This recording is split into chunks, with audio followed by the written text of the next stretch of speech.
So now let's continue talking about oncogenes, and then we'll talk a little bit about the molecular biology of osteosarcomas.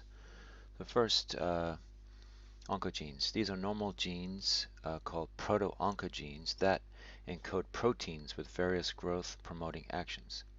These functions include acting as growth factor ligands or receptors, signal transducers, and transcription factors.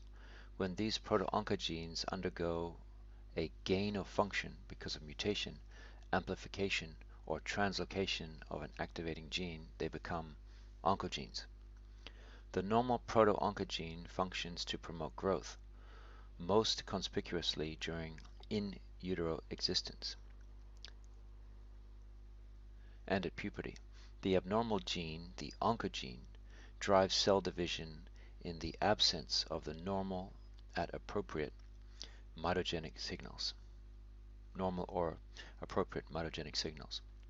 Thus, oncogenes are out of control, promoting cell division and tumor formation, often in the absence of any external growth by growth factors.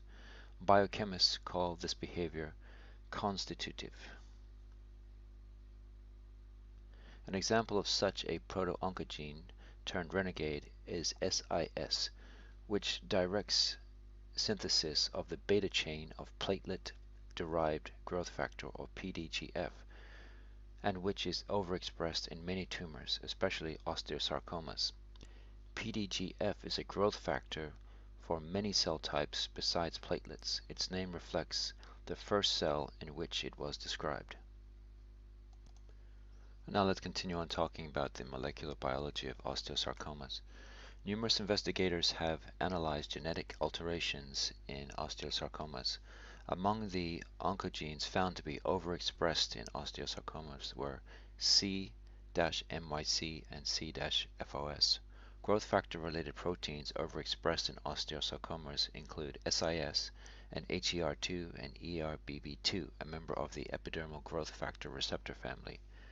How do researchers demonstrate these genetic abnormalities? For example, in early studies incriminating C-MYC and C-FOS, mRNA was isolated from tissues and subjected to reverse transcriptase action,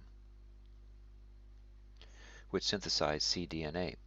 The DNA was then subjected to polymerase chain reaction to amplify the number of copies. The cDNA underwent in situ hybridization using a radioactive or fluorescent probe for these genes that confirm the presence of C-MYC and C-FOS in osteosarcomas. Currently, the technique of DNA microarrays or gene chips makes it possible to examine the expression of thousands of genes simultaneously.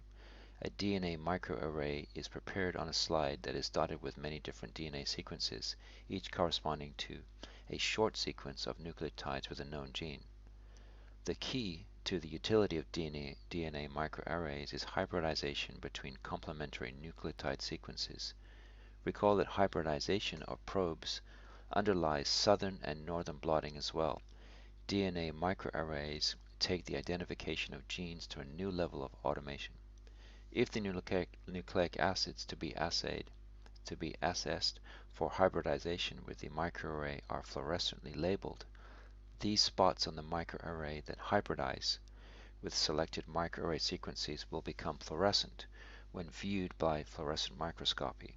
In this way, a tumor can be examined to see which oncogenes, tumor suppressor genes, and other genes it expresses. This is called tumor profiling and can be used to delineate the tumor-promoting genes